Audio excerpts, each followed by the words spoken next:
I'm going to show you how I created this Breakfast at Tiffany's inspired look for a maternity shoot in today's video. Hi, my name is Melissa Mills. I'm a professional photographer, and in this channel we break down ideas, concepts and designs, and also teach the beginner photographer how to master their camera with tips and tricks. Okay, so for this concept, you're going to need, let's talk about your equipment. You're going to need, of course, a camera. You're going to need a camera, you're going to need a backdrop and a backdrop stand. For this backdrop, I used a white sheet, which I simply just clipped onto the top of my backdrop. You're going to need a light source. I used both natural light and constant light for this, and you're going to need an outfit. I made this outfit on my client on the day. Yes, and I'm going to show you the material that I used, which is I used a black velvet material, a tulle skirt, long gloves to go on her, and fake diamonds for the wrist, because Breakfast at Tiffany's, Tiffany's is all about the beautiful diamonds. Okay, next, the hair and the makeup look. I had a really in-depth conversation with my model prior to this photo shoot, and I told her exactly what had inspired it and the types of look, and it needed to be like a nice bright red lip. She went out and she did all of her own makeup and her hair for this. So if you educate your model and your client on your concept that you are wanting, then allow them to go out and do their own makeup and their hair. It will save you time and it will also save you money. Good tip. The setup. Let's look at the setup. Okay, so this is the actual setup that I had on the day. Like I said, my shooting space is very small. I only had a very small area to do it in. It was like 4 by 6 meters. So the backdrop was put up against the back wall on the backdrop stand. Like I said, in this instance it looks black, but it was actually white. I used a constant light, which was off to the side of my client, in front of her at 45-degree angle.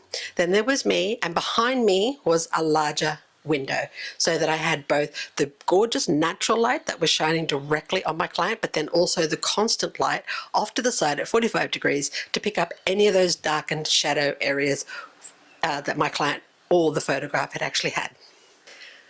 And next, for the posing.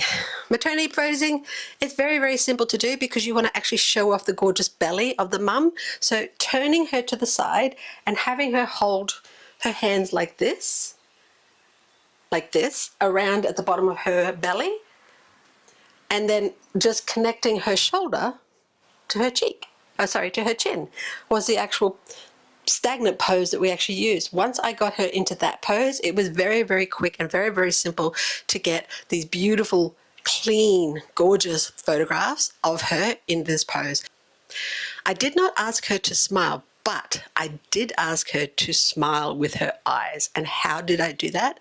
I simply said, look at the camera, now smile. No, too much, less, less. There it is. Now take it just a little bit more.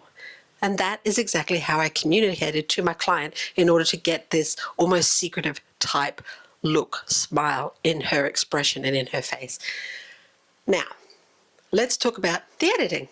Like I said, I use Photoshop. I have always used Photoshop. All of my photos, all of my concepts are done in Photoshop. So when I take this photograph and put it into Photoshop, all I did was very, very light skin retouching, because she had already been educated on the makeup and the hair, so it was almost perfect. I removed any stray strands of hair from the photograph, and then I added the smoke as a separate photograph and put it in as a layer, and then changed the blending on that photo in order to make it look like that it was part of the photograph. Really neat trick, huh? Change the back behind her, the background, to black, and then added in a simple, elegant blue ring, which almost looked like a blue ring of light around her. And that's it. That is how I created this beautiful, stunning maternity portrait inspired by Breakfast at Tiffany's. And if you'd like to know more or see more concepts, particularly, drop it in the comments below. If you have something that you want to know about your camera, also drop that in the comments below. And I'll see you back again for the next concept breakdown.